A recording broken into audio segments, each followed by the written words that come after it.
Hey guys, welcome back to my camita. I hope you're doing well. Let's get right into it. So last episode, I received a solid amount of engagement, which made me really excited because it was a testy topic. I gave advice to men on how to approach women that they were interested in, and as expected, a lot of men came back and said, well, what about women approaching men? Solid topic, we're gonna talk about it, but not today.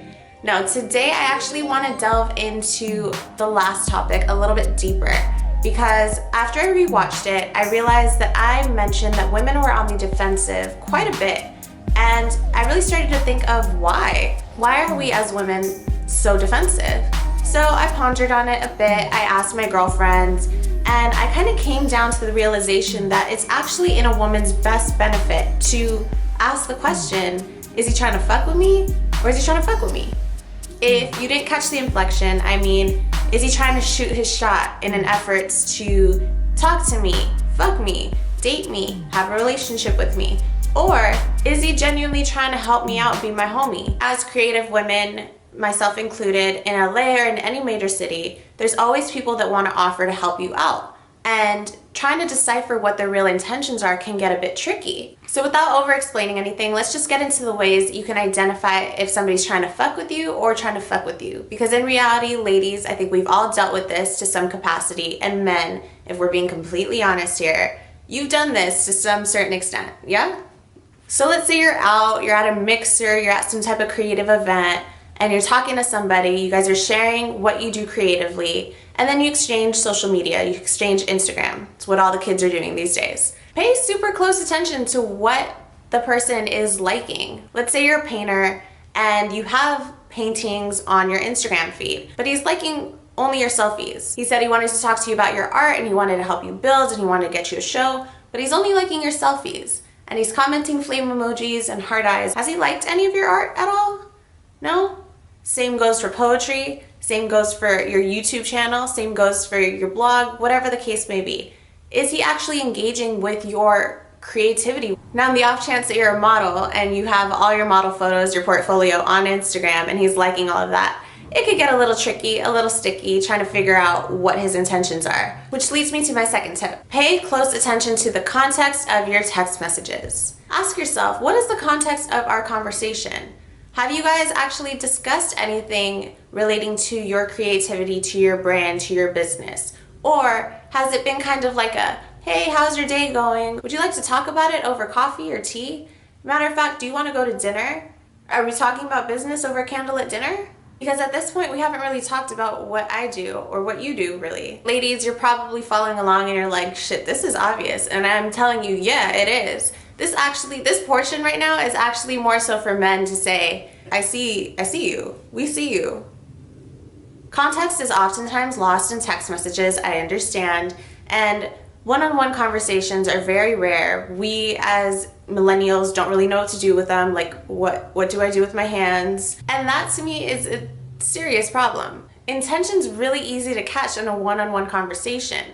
You can read body language, you can read tone, you can really understand context. And as ladies, our intuition is much higher in a one-on-one environment.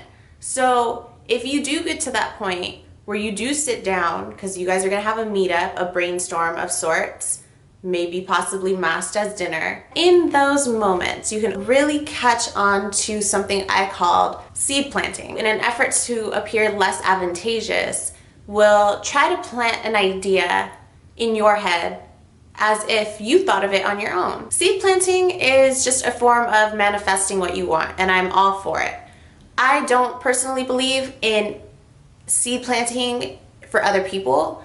So my example would be, you're having a conversation with a friend, and he's telling you how he supports you, how he really envisions your greatness and your grandeur, and it's because of him.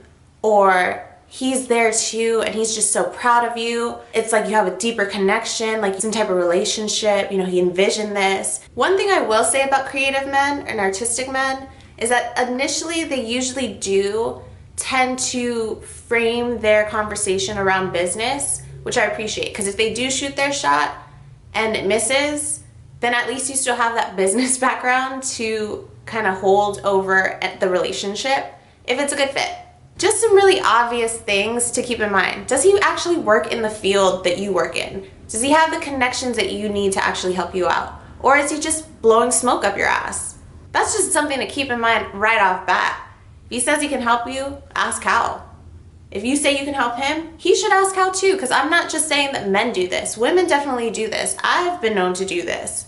So I'm not just trying to throw salt or judgment on anybody. But ladies and gentlemen, because I've looped you guys into this too, it really is in your power to shape the conversation, shape the discussion. So have you expressed your passion? Have you made it a point to say, this is what I'm really on right now? I don't have time for this kind of bullshit. It would actually benefit you to be forthright and honest from jump, because if you lead with, I'm trying to work with you, just as a way to mask, I'm actually trying to fuck with you, once that intention is clear, I can't trust you and I don't really want to do either with you. It's exactly why when a guy approaches a woman and then tries to pull the, oh, well, can we be friends? No, because I know what you want. Just be honest with what you want from jump, and I can tell you honestly whether I'm up for it or not. Before you ask, in another episode, I will touch on the fact that women oftentimes do use their feminine wiles to pull in men to use them for what they need at that moment. Look, I'm not a saint. So before you jump on me, just keep watching. I promise it's gonna keep getting better, and I promise I'll be a little easier on you guys. Once again, guys, thank you so much for joining me in my bedroom, on my bed. I hope you have a fantastic week. If you haven't done so already, please hit the subscribe button so you can follow along with all my bullshit.